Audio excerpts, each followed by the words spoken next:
आप देख रहे हैं खबरों नजर चैनल। खबर यूपी के जिला आजमगढ़ से है, जहां 9 सूत्री लंबित मांगों पर हीला हवाली होते देख बुधवार को the district bar association Azamgarh के सब्र का बांध टूट गया और पूर्व निर्धारित कार्यक्रम के अनुसार पूरे कचहरी परिसर में नारेबाजी और चक्रमण किया। जिलाधिकारी के कार्यालय पर पहुंचकर अपनी मांगों को मनवाने के लिए विरोध प्रदर्शन किया और लामबद्ध होकर कलेक्ट्रेट परिसर में स्थित अशोक स्तंभ के समक्ष अनिश्चितकालीन धरने पर बैठ गए। धरने को संबोधित करते हुए the district bar association Azamgarh के अध्यक्ष अरविंद कुमार पाठक ने कहा कि न्यायालयों में व्याप्त भ्रष्टाचार पर डीएम ने हमें कई बार आश्वासन दिया, लेकिन आज तक इस पर कोई भी गंभीरता नहीं दिखाई गई, जिससे बाध्य होकर हम सभी अधिवक्ता साथी अनिश्चितकाल के लिए धरना प्रदर्शन करने को बाध्य हुए हैं। अपनी मांगों का जिक्र करते हुए अध्यक्ष श्री पाठक ने बताया कि पत्रावलियों में समय से आदेश न आना, उच्च न्यायालय तथा सर्वोच्च न्यायालय के निर्देशों का पालन जनपद स्तरीय अधिकारियों द्वारा न किया जाना, आदेशों के विरुद्ध तजबीसानी स्वीकार न करना, धारा 27(3) का दावा न लेना, धारा 38, 24, 116, 30, 30(2) में समय से रिपोर्ट न आना, नियम 109 में समय से आख्या न आना, धारा 67 में राजस्व निरीक्षकों लेखपालों द्वारा मनमानी आख्या प्रस्तुत करना, न्यायालयों में न्यायिक प्रक्रिया का पालन न होना, धारा 6(2) के प्रकाशन के बाद आदेशों का अनुपालन बंदोबस्त अधिकारी चकबंदी द्वारा न कराया जाना शामिल है। जब तक हमारी प्रमुख मांगों पर समुचित कार्यवाही नहीं होती है, तब तक हम अनिश्चितकालीन धरना प्रदर्शन करेंगे। बताते चले कि न्यायालयों में व्याप्त भ्रष्टाचार सहित 9 सूत्री मांगों को लेकर अधिवक्ताओं ने 2 माह पूर्व में जिलाधिकारी को पत्रक सौंपा था, जिस पर डीएम ने 2 माह का आश्वासन दिया था। 2 माह बीत जाने के बाद भी न्यायिक कार्यों में कोई भी अपेक्षित सुधार न होता देख अधिवक्ता जिला प्रशासन के खिलाफ लामबंद हो गए और अनिश्चितकालीन धरने पर बैठ गए। अध्यक्षता बार अध्यक्ष अरविंद कुमार पाठक व संचालन सह मंत्री भोलानाथ यादव ने किया।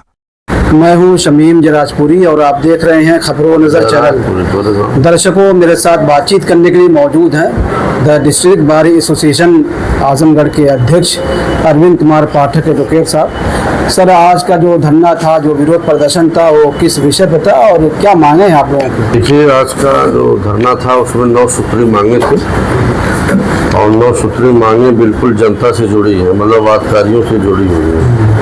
जैसे पत्रावलियों का रख रखाव, आदेश में नियत कर लेना और 2 महीने तक इंतज़ार करना।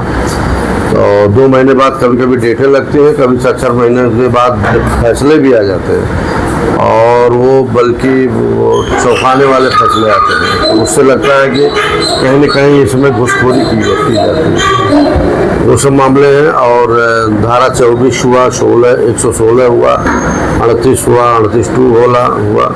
इस सब चीज़ों में जो रिपोर्ट आती है ये समय से नहीं आती है और इसके लिए मतलब उनको समय से नहीं आना, फैसला समय से नहीं होना, ये दिक्कतें पैदा करते हैं। और फैसले कुछ हो जाते हैं, अगर तैफानी दीजिए तो बोलते हैं कि तैफानी हम लेंगे ही नहीं। अगर किन्हीं कारणों से ले भी लेते हैं तो उसे महीनों और सालों लग जाता है दर्ज करने में, और दर्ज करने के बाद भी अगर आप खोजते हैं उसको तो वो मिल नहीं पाते हैं, मतलब उनका रख रखाव बिल्कुल सही नहीं है। अब आप नियम 109 में आ जाइए, उसमें समय से आख्या नहीं आएगी और उसका पत्रावली का समुचित रख रखाव नहीं है। अभी उनके अदालत में जाइए और पूछ लीजिए आप है कि उल्लेखों कितनी फाइलें हैं, उनको कतई पता इसका नहीं है और कोई ले देखा जोखा नहीं होता है। और किस पत्रावली की कब अमल दरामद हो जाएगी झटके में, और इसका भी कुछ होता नहीं है। और अमल दरामद का रेट जो है वो 20,000 से लगा के 2 लाख तक है, मतलब कोई भी पत्रावली बिना पैसे की वो करते ही नहीं है। मतलब ये सब चीज़ें हैं, सुनने में बड़ा वो लगा। अब जिस पर डीएम साहब की नज़र नहीं जा रही है और इसके लिए मैं 3 बार डीएम साहब से मिला, अपनी बातों को कहा, बड़े ही गंभीरता से मैंने कहा। तो कुछ ऐसा भी नहीं है कि उन्होंने कुछ तो अंकुश उन्होंने लगाया, लेकिन जो जड़ें हैं वहाँ वो काम नहीं किए।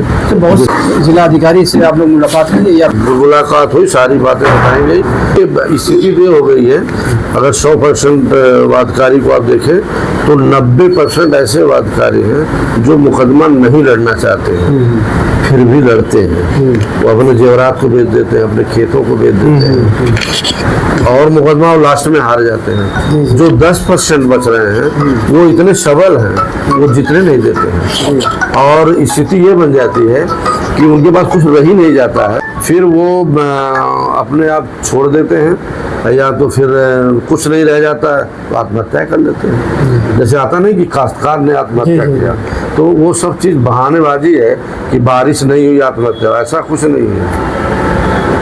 इतना उनको यहाँ पे पेड़ दिया गया कचहरी में कि वो कहाँ से वो करेंगे, उनके पास कोई रह ही नहीं गया और हत्या के लिए वो मजबूर हो जाते हैं। तो ये चीज़ आज मन से बताई गई है, सारे अधिवक्ता इस चीज़ को बताए हैं, तमाम वादकारी रुके रहे और ये कहा गया कि ये संदेश सामने। वहाँ पे बातें राजनीति की भी आ गई।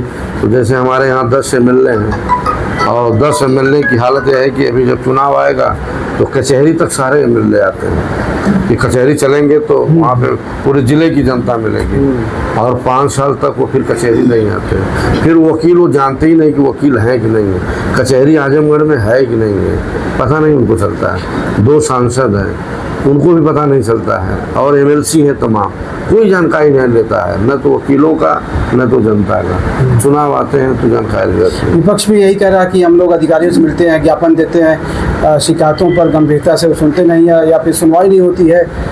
मैं दोनों की बात बता देता हूँ। अभी परसों एक यूट्यूब वाले वहीं चैनल वाले थे, तिराहे पे हम चाय पी के आ रहे थे, उन्होंने कहा कि वकील साहब मैं कुछ आपको दिखाऊं। हमने कहा दिखाइए। एक सफ़ेद पोस्ट कुर्ता पजामा पहने नेताजी थे, तो वो विपक्ष पार्टी के थे, तो वो गया, उनको स्टेटमेंट कुछ लिया, बोला कि इस पर आप क्या कर सकते हैं। तो उन्होंने कहा बाबू अगर मेरी सरकार रहती तो मैं सब करके दिखा देता, लेकिन आज सरकार नहीं है, मैं कुछ कर नहीं सकता हूँ। संजोग से दूसरे एक लाल पियर का कपड़े वाले जा रहे थे, यानी BJP के थे, तो वो उनको दौड़ा के पकड़ा, वही क्वेश्चन उनसे कह दिया।